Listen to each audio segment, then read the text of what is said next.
Good morning, good afternoon, good evening, wherever you are, whatever you're doing, and welcome to another episode of the Daily Red for Anfield Index. It's the 12th of the 12th, isn't it? Thursday, the 12th of December, weeks till Christmas, and most importantly, the best gift we can get. The Reds are top of every fucking league you choose to name. Premier League, Champions League, we'll be talking about those two things. We'll be talking as ever, as we do, about all the latest Liverpool stories, all the things going on. And we are just over 48 hours away from the home game against Fulham. This month just moves quickly and quickly, doesn't it? I'm your normal host, ladies and gents, Dave Davis, coming to you from a freezing Edinburgh. I mean, you know, the one where it's got like frost on the ground and you can see the mist and everything's sort of covered in white and it looks like they've all been stuck in Iceland type of thing. That is how cold we're talking. Hopefully it's not too bad where you are. But most importantly, let's get into it, ladies and gents. Let's see what are the latest headlines for today for everything Liverpool. And I'm going to be honest, there is a number of things going on. Some we're going to piss on your cornflakes a little bit, to be honest, and sort of ruin the intrigue for some. So we'll start with, they usually do the transfer news, the certain bits going on. You will see this quoted by certain people. So I'm probably butchering his name, so apologies. Mario Cortenga, I think it is, the athletic guy for Real Madrid. So writes for the Athletic, covers everything Real Madrid. Alphonso Davies. Now, I might be wrong on this, but just looking at my timeline not that long ago, it felt like there was a big sort of push, almost a manifestation from some, not from all, definitely not from me, to get Davies on a free to Anfield. Now, as it says here, contract with Bayern Munich, everyone knows, comes to an end in the summer. Interest from Real Madrid, Barca, and clubs in the Premier League. Now, this is a game of sources. Now, I'll almost save you a little bit of time on this. It says that literally from Liverpool senior sources, there isn't really interest. So if people quote this and say this, if you like Davies, I'm afraid there's absolutely nothing, not one thing that suggests Liverpool are in for Alphonso Davies. And this article kind of confirms it as well. The other name that's been doing the round, shall we say, or come up over the last few days, and I'm probably going to butcher this one even worse, but Towns, the River Plate youngster, compared to almost a hybrid, interestingly, from some between Kaká and De Bruyne. He has been linked with Liverpool. He has been linked with Liverpool on the basis of a release clause could potentially get paid and loaned back. So that was a big story there. Our info on that?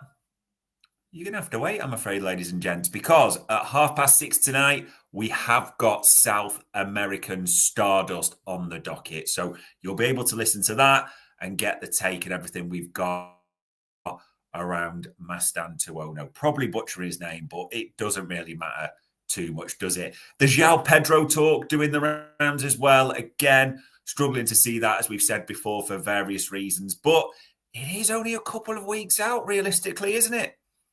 That window opens. I'd love to give you some updates on the contracts. We've all probably read Mel Reddy's comments yesterday. We've seen various things. Could dress it up. We've just got to wait and see what happens as that, or with that. It's that simple. Other stories doing the rounds.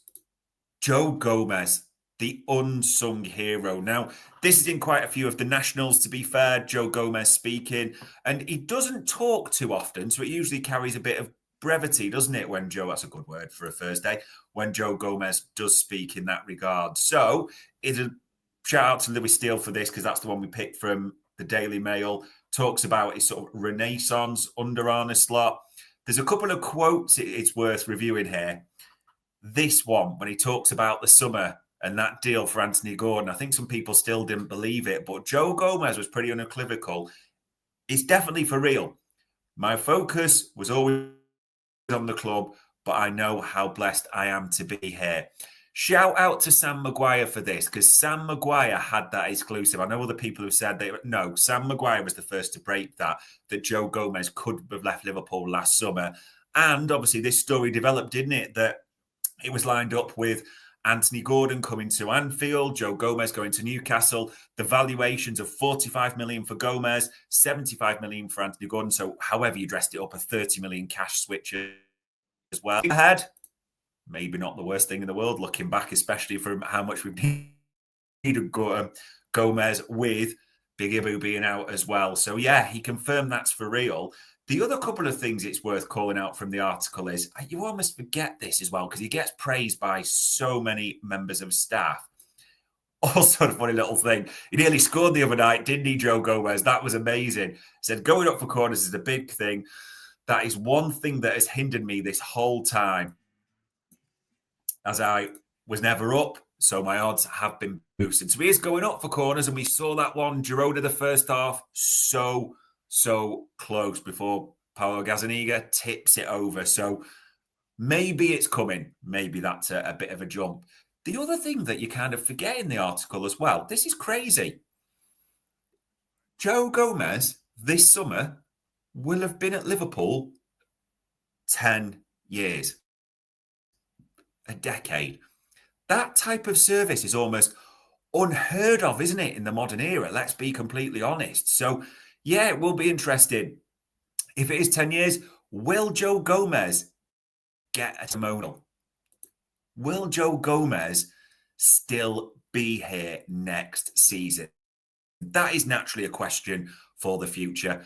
Yeah, Red for Life says Joe will score his goal this season. I reckon hopefully he does. How good would it be if it's a big one, especially with everything we're chasing? That would be utterly erotic, wouldn't it? It'd be amazing. But we'll have to see if he can get his head on a few more. But will he get a testimonial?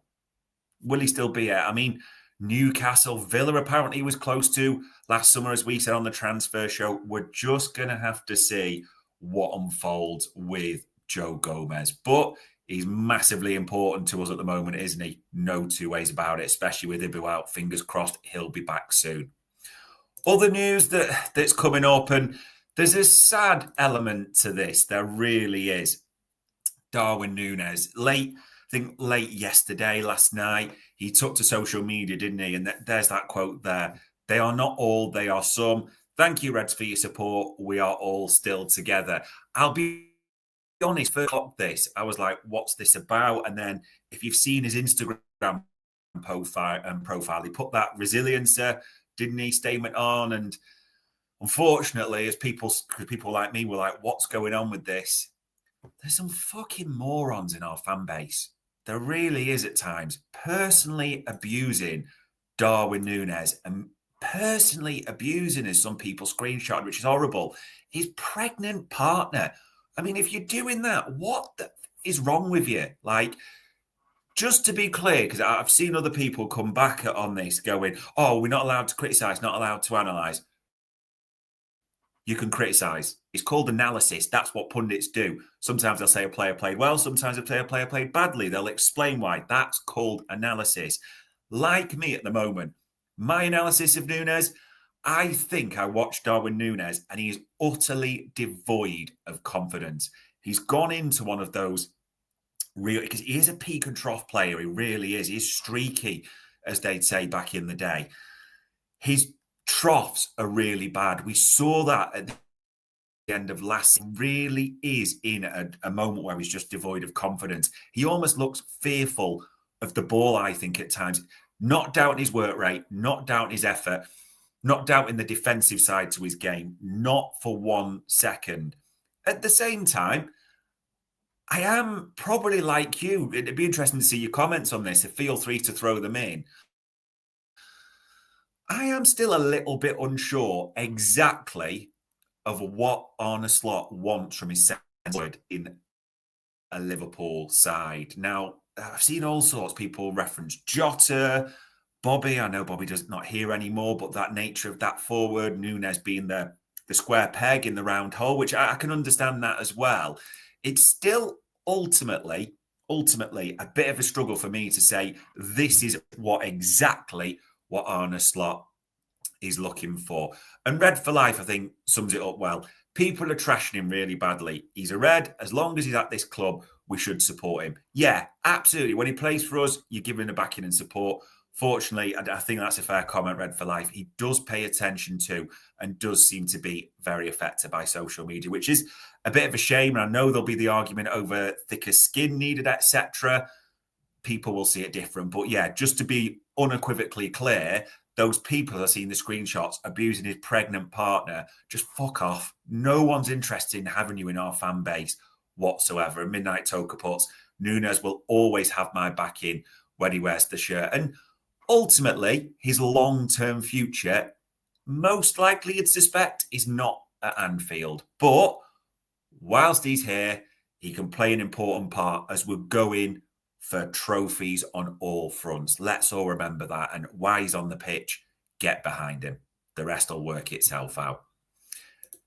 Jumping to a lot further afield, the Far East. And people are thinking, why are you talking about the Far East? So Jimbo Pearce, James had that, shout out to him. The sort of the breaking news tonight that Liverpool are exploring a game pre-season tour, you should call it, really, shouldn't you, in the Far East. So Japan and Hong Kong were specifically mentioned. Now, call me suspicious, call me cynical. James Pearce breaks that story last night. This morning, you're looking at it now, fresh on the Liverpool website.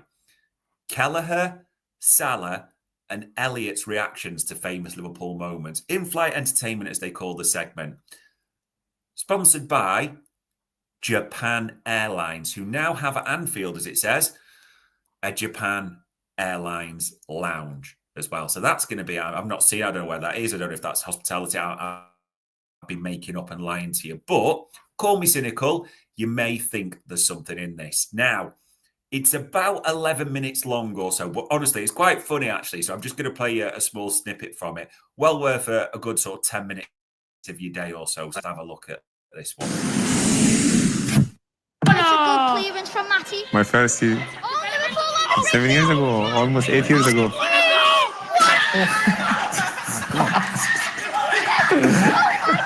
What a reaction. Halloween's come early, I reckon. What a goal from Mohamed Salah that was! I think the best one I have done for a club. That's a good reaction from him, isn't it? Oh, look at his face.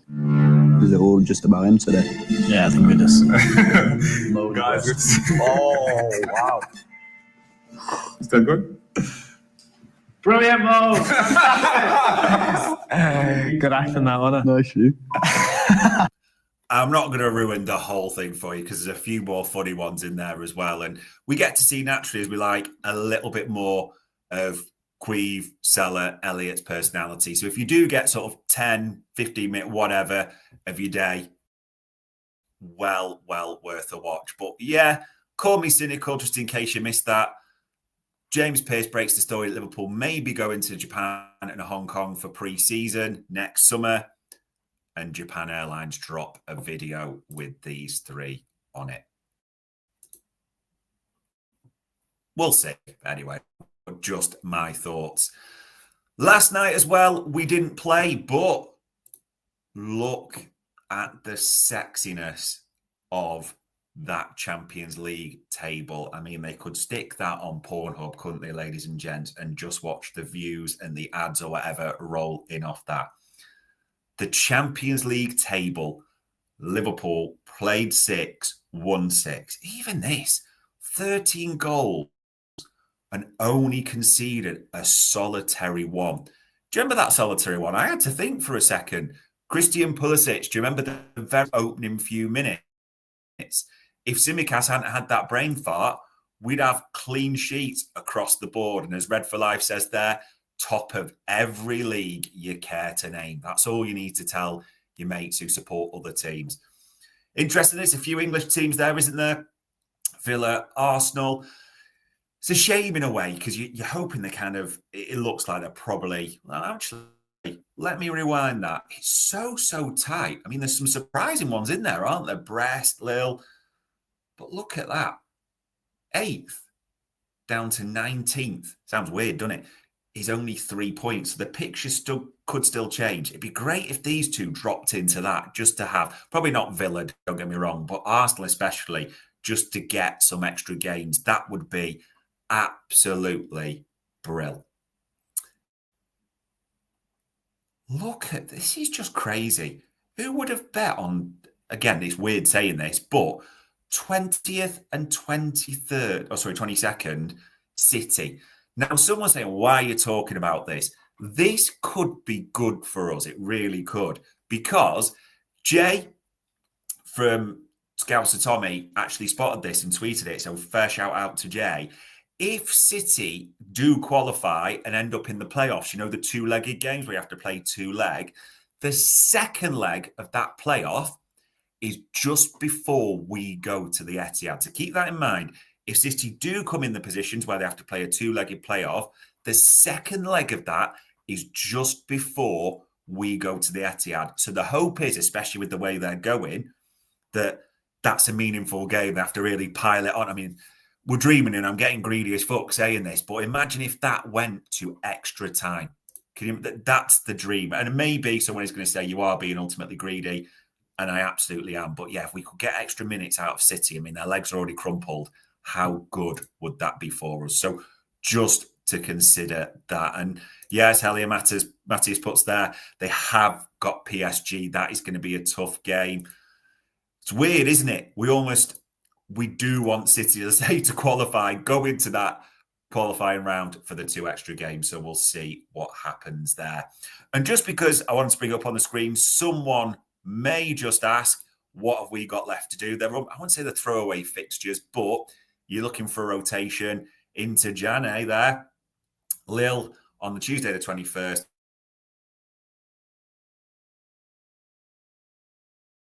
And Pierre, you're hoping you do not see a single, well, maybe a few, but no risk taken. Let's just put it that way.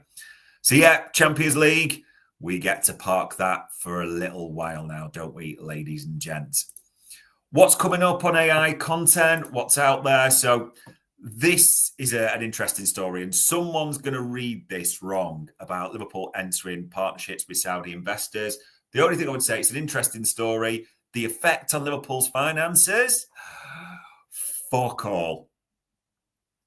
It relates to golf, but it is an interesting story where FSG are building their empire, so well worth a quick read. But before anyone thinks and goes into the negatives, FSG, just have a scan of that. So yeah, $3 billion, golf.